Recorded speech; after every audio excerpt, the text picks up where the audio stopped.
ഈശോ മിശിഹായ്ക്ക് സ്തുതിയായിരിക്കട്ടെ.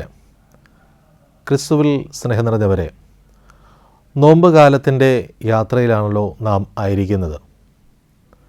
കാലം ചെയ്ത പോപ്പ് ഫ്രാൻസിസ് നോമ്പ് കാലത്തെപ്പറ്റി അനേക കാര്യങ്ങൾ നമ്മെ ഓർമ്മപ്പെടുത്തുകയാണ്.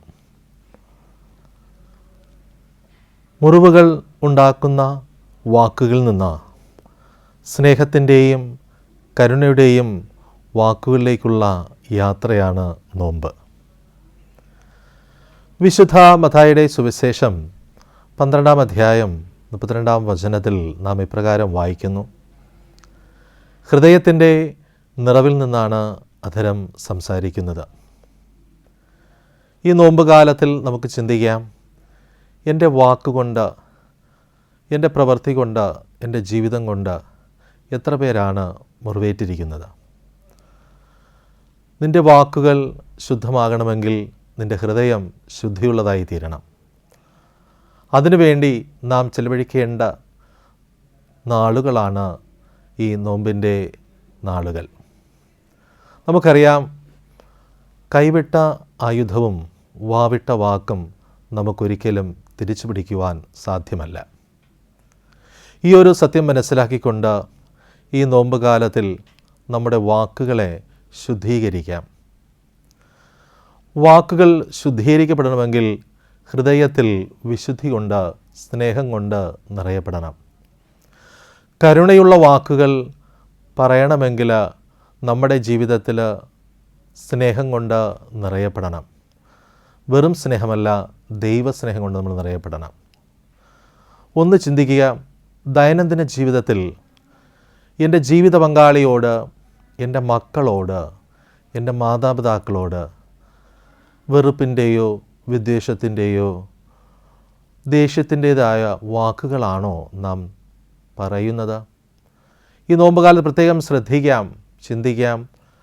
അതിനു പകരം സ്നേഹം നിറയുന്ന, കരുണ കിനിയുന്ന വാക്കുകളെ നമുക്ക് നിറയ്ക്കാനായിട്ട് പരിശ്രമിക്കാം.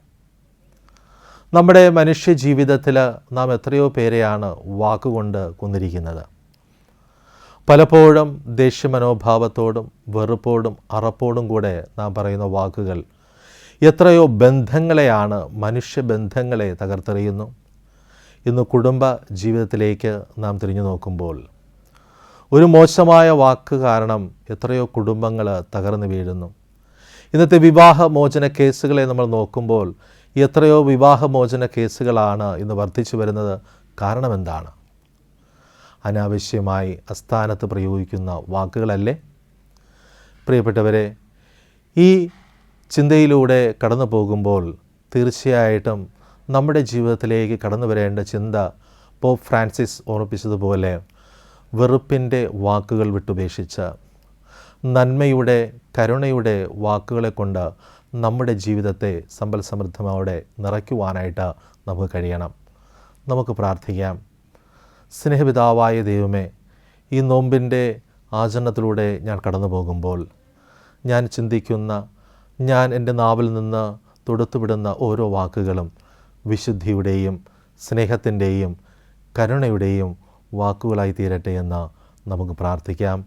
അതിനായിട്ട് നമുക്ക് ഒരുമിച്ച് പ്രാർത്ഥിച്ച് മുന്നേറാം. ദൈവം നമ്മെ അനുഗ്രഹിക്കട്ടെ. നല്ലൊരു ദിവസം നേരുന്നു.